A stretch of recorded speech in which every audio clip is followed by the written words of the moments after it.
क्या कभी किसी ने ये सोचने की कोशिश की कि तमाम जितने ऑर्गेनिज्म इस दुनिया में मौजूद हैं, for example I am gonna name the few, मैं कुछ के नाम लिखता हूं यहां पर, कौन कौन से?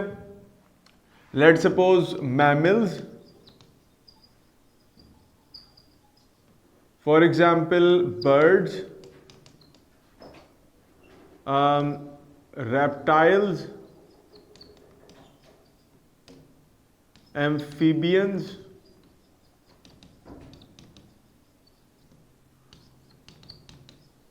fishes, I'm gonna go for insects, मैंने एक जगह कर दिया है, और plants। आपको क्या लगता है इनमें से कौन सा ग्रुप ऐसा है जो सबसे ज्यादा अफेक्ट होता है विद बायोडाइवर्सिटी? कौन सा ऐसा ग्रुप है जो सबसे ज्यादा अफेक्ट होता है बाय द बायोडाइवर्सिटी, या अगर कोई चेंजेस आती है इन्वायरमेंट में तो इस ऑर्गेनिज्म को सबसे ज्यादा अफेक्ट करती हैं? ये ऑर्गेनिज्म जो है सबसे ज्यादा एक्सटिंक्ट भी हो सकता है, इंडेंजर्ड भी हो सकता है, इसको बड़े खतरात लाक हो सकते हैं अपनी अपनी लंजीविटी, अपनी स्टैब्लिशमेंट में। तो आपको क्या लगता है वो कौन सा ऐसा ग्रुप है जो यहाँ पर? सर एम्फीबियन, अंशरा कह रही है सर एम्फीबियंस लग रहा है उनको। अच्छा, मैं अंशरा का यहाँ पर आंसर मार्क कर दूं कि अंशरा को लग रहा है amphibian. Anyone else? Anyone else? अभी हम मौजूद हैं, अगर कोई कंट्रीब्यूट करना चाह रहा है, नहीं सर हमें एम्फीबियन के अलावा कुछ और लग रहा है। सर हम हैं मुतासरीन, हम मुतासरीन, मैमल्स में हम आते हैं तो हम मुतासरीन में शुमार होते हैं, तो हमें प्रॉब्लम सबसे ज़्यादा है। तो कोई भी इन्वायरमेंट में तब्दीली आती है सबसे पहले हम अफेक्ट होंगे, छोड़ें एम्फीबियंस को, रेप्टाइल्स को, बाकी सारे जानवरों को। क्या है, किसी को ऐसा तो नहीं लगता? और अगर किसी को एम्फीबियन, जैसे अंशरा ने कहा सर मुझे एम्फीबियन का इशू लगता है इसमें, तो एम्फीबियंस में आपको क्यों लगा कि एम्फीबियंस ही होंगे जो सबसे पहले मुतासर होंगे इन तमाम चीज़ों से? वो कोई और क्यों नहीं हो सकता? कोई रीज़न, इसका कोई इंपॉर्टेंट रीज़न आपके दिमाग में हो जिसके बिहाफ पे आपने बात कही है? हाँ भाई अंशरा, कोई रीज़न था दिमाग में जो सोच के एक चीज़ आई कि भाई वाई इज़ दिस नेसेसरी कि एम्फीबियंस हैं वही सबसे पहले अफेक्ट होते हैं with the change in environment, उनकी डाइवर्सिटी अफेक्ट होती है, क्यों ऐसा फील हुआ? अच्छा, मैं आपको चीज़ बताता हूँ। एम्फीबियंस कौन से होते हैं, ज़रा समझना मेरी बात को। एम्फीबियंस वो होते हैं कि जिनमें फ्रॉग, सालामेंडर्स, न्यूट और टोड्स आते हैं। यानी मेंढक की फैमिलियां जितनी भी हैं वो सारी की सारी आ रही हैं किसमें? एम्फीबियंस के अंदर। ठीक है, अब एम्फीबियंस के कुछ मसले हैं, जरा वो मसले समझ लीजिए। एम्फीबियन का एक मसला यह है कि दे नीड वाटर। सबसे पहला मसला कि दे नीड वाटर, उनको पानी चाहिए। अब आप बोलोगे कि सर अगर पानी चाहिए तो पानी तो मछलियों को भी चाहिए, तो फिर क्या मसला है? तो मसला है पानी के डेप्थ का, कि एम्फीबियंस को जो पानी रिक्वायर्ड होता है वो बहुत गहराई में रिक्वायर्ड नहीं होता, बस उनको थोड़ा बहुत एक फिल्म चाहिए होती है वाटर की, जिससे वो अपना सारा काम चला सकते हैं, पीने का और सारे मामला जो मुख्तलिफ हैं वो सारे हो सकते हैं। दूसरी तरफ जो मछलियां हैं वो कभी भी नैरो वाला कह लो कि शैलो वाटर्स में नहीं रहती, समंदर में रहेंगी, दरियाओं में रहेंगी, तालाब में रहेंगी, गहराई उसकी होती है। अच्छा, अगर पानी का प्रॉब्लम किसी इन्वायरमेंट में आता तो क्या आएगा कि धूप की वजह से, गर्मी की वजह से पानी इवेपोरेट कर गया, पीछे खुश्की बच गई, पीछे जो मेंढक पड़े हुए थे मेंढक मर गए पड़े पड़े, ऐसे ही होता ना। तो चूंकि फ्रॉग्स को और एम्फीबियंस को शैलो वाटर रिक्वायर्ड होता है, तो शैलो वाटर एवेपोरेट जल्दी होता है, और एवेपोरेशन के नतीजे में वो कंडीशन आ जाती है कि जिस वक्त आपके पास कुछ टाइम के बाद ही जहां पानी खड़ा हुआ था अब वहां पानी नहीं है, अब वहां सिर्फ और सिर्फ जो है वो कुछ लाशें मौजूद हैं मेंढकों की, क्योंकि पानी नहीं था, डेसिकेट हो गए, मर गए। एक प्रॉब्लम तो ये है। दूसरा problem, most of these amphibians are slow moving organisms. Amphibians ज्यादातर क्या है? स्लो मूविंग है। स्लो मूविंग से मुराद ये है कि उनको एक जगह से दूसरी जगह जाने में रिलेटिवली ज्यादा टाइम रिक्वायर्ड होता है एज कंपेयर टू बर्ड्स और मैमल्स। साइज छोटा है, मेटाबॉलिज्म कंट्रोल करना है, तो बहुत स्लो मूव करते हैं।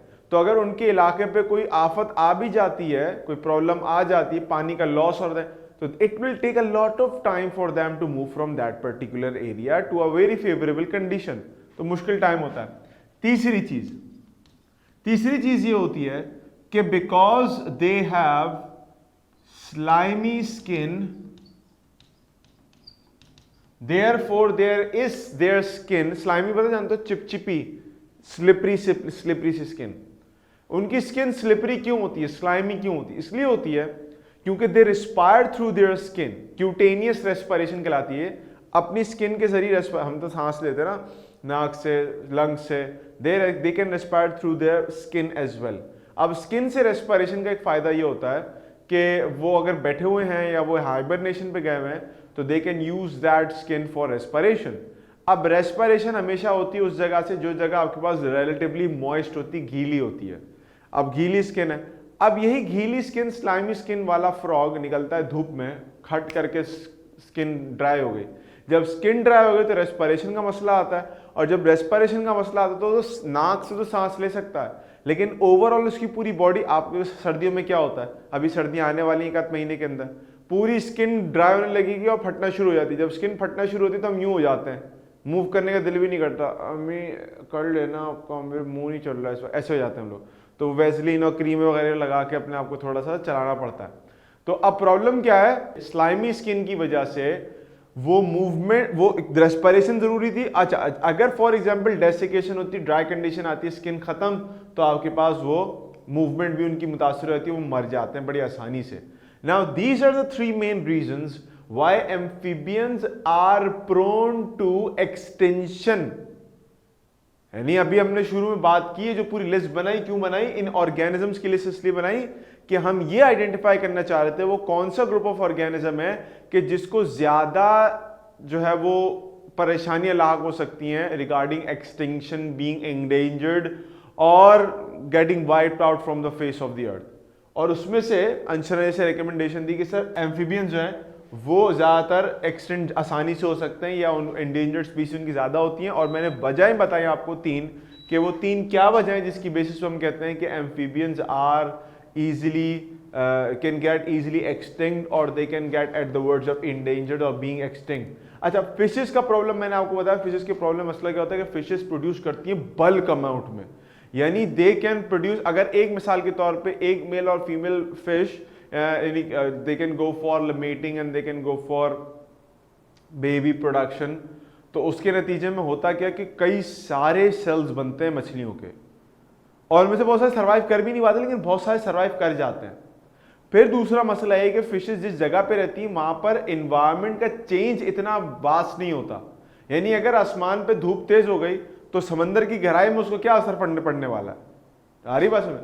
अगर बारिश हो रही है तो उसका ऐसा क्या इफेक्ट पड़ेगा आपके पास समंदर के ऊपर, इतना कोई खास फर्क नहीं पड़ेगा, बारिश हो रही तो हो रही है, पानी ऐड हो जाएगा, ठीक हो गए। हाँ, एक मसला है वो है पॉल्यूशन का, कचरा उठा के पानी में डाल देंगे तो वो भी एक हद तक मुतासिर कर सकता है मछलियों को, आमतौर पर मछलियां मुतासिर नहीं होती।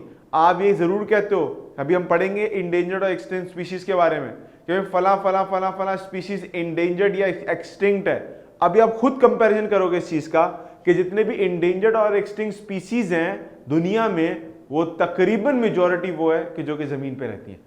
पानी में रहने वाले ऑर्गेनिजम्स को खासतौर पे गहराई में, गहरे पानी में, समंदर हो गया, दरिया हो गए, वहां पर इतना फर्क इसलिए नहीं पड़ता क्योंकि वहां एक तो उनकी प्रोडक्शन बहुत ज्यादा है, और दूसरा मसला ये है कि वहां पर एनवायरमेंटल फैक्टर्स का सच कोई इफेक्ट उनको मिलता नहीं है। मेरी बात समझ गए। अब जरा आगे चलते हैं, अब आगे चल के एक मसला हल करते हैं कि भाई हमने बायोडाइवर्सिटी के मसाइल समझ लिए, देख लिए, इनका हमने अच्छे तरीके इतराक भी कर लिया। अब प्रॉब्लम यह है कि इंसान यानी ह्यूमन बीइंग्स, वो उनका अमल दखल क्या है ऐसा जिसकी वजह से बायोडाइवर्सिटी के प्रॉब्लम सॉल्व नहीं हो पा रहे।